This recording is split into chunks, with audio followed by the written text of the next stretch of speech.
वाले का इंसाफ। सुबह का वक्त था। शहर की एक व्यस्त सड़क के किनारे छोटी सी फेरी पर रामदीन सब्जी बेच रहा था। उसकी फेरी में ताजी हरी भिंडी, चमकदार बैंगन, लाल टमाटर और ताजा हरी मिर्चों की खुशबू चारों तरफ फैल रही थी। रामदीन सुबह 4 बजे ही मंडी से सब्जियां लाया था। पसीने से तरबतर, मगर चेहरे पर संतोष की मुस्कान लिए वह अपने ग्राहकों को तौल तौल कर सब्जियां दे रहा था। उसके आसपास कई और ठेले वाले भी थे। सड़क के किनारे रोजाना की तरह चहल पहल थी। लोग मोल भाव कर रहे थे, बच्चे बोरियों में छांक छांक कर देख रहे थे और रामदीन बीच बीच में कह रहा था, अरे बहन जी, ये टमाटर ले लो, बिल्कुल ताजा है।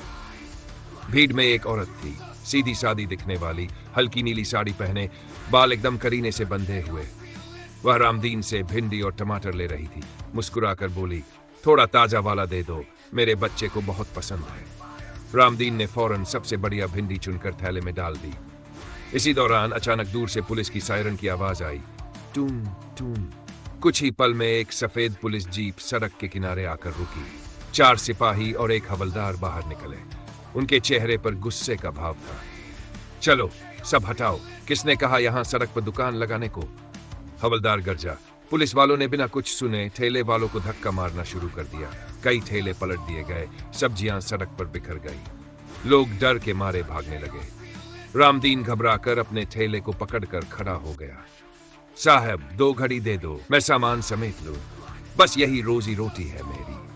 वह गिड़गिड़ाया, लेकिन हवलदार उसकी बात सुनने को तैयार ही नहीं था। उसने ठेले को एक जोर का धक्का दिया। टमाटर और बैंगन लुढ़क कर सड़क पर गिर गए। रामदीन की आंखें भर आईं। उसने ठेले से गिरे हुए टमाटर समेटने शुरू किए, लेकिन तभी हवलदार ने झपट कर उसके सब्जियों से भरे टोकरे को उठाया और जमीन पटक दिया। सड़क पर लाल लाल टमाटर ऐसे बिखर गए जैसे किसी ने खून फैला दिया हो। रामदीन ने कांपते हाथों से हवलदार के पैर पकड़ लिए। साहब, मेरी गलती माफ कर दो, मेरी घरवाली बीमार है, बच्चे भूखे हैं, साहब ये मत करो। लेकिन हवलदार का चेहरा और लाल हो गया। तेरी हिम्मत कैसे हुई सड़क पर दुकान लगाने की?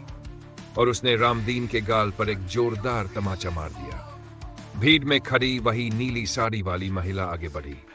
उसने तेज आवाज में कहा, आप एक गरीब आदमी को क्यों मार रहे हैं? पहले सुनिए तो सही उसकी बात। हवलदार ने उसकी ओर घूर कर देखा, जैसे उसकी बात सुनना गुनाह हो।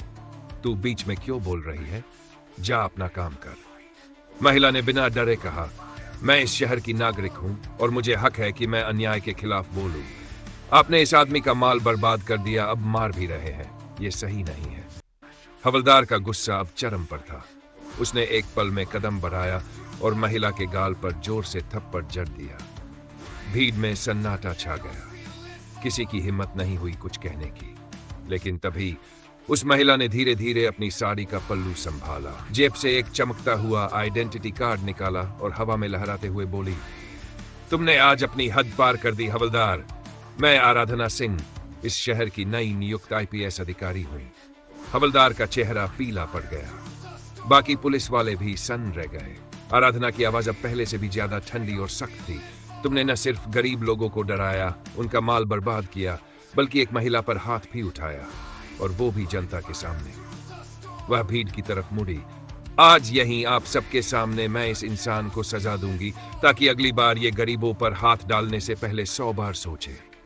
आराधना ने बिना वक्त गवाए हवलदार का कॉलर पकड़ा और उसे जोर से धक्का देकर जमीन पर गिरा दिया।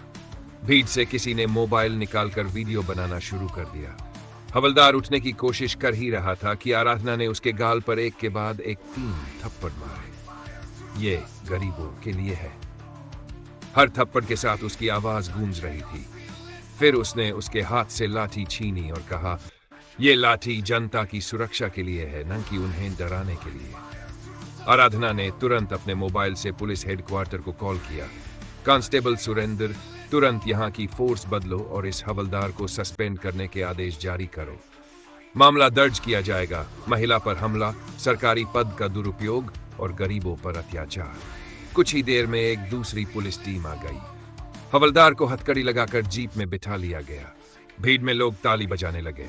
रामदीन की आंखों में आंसू थे, लेकिन इस बार ये आंसू डर के नहीं, राहत और कृतज्ञता के थे। माई, भगवान आपको खुश रखे, आज आपने हम गरीबों की इज्जत बचा ली।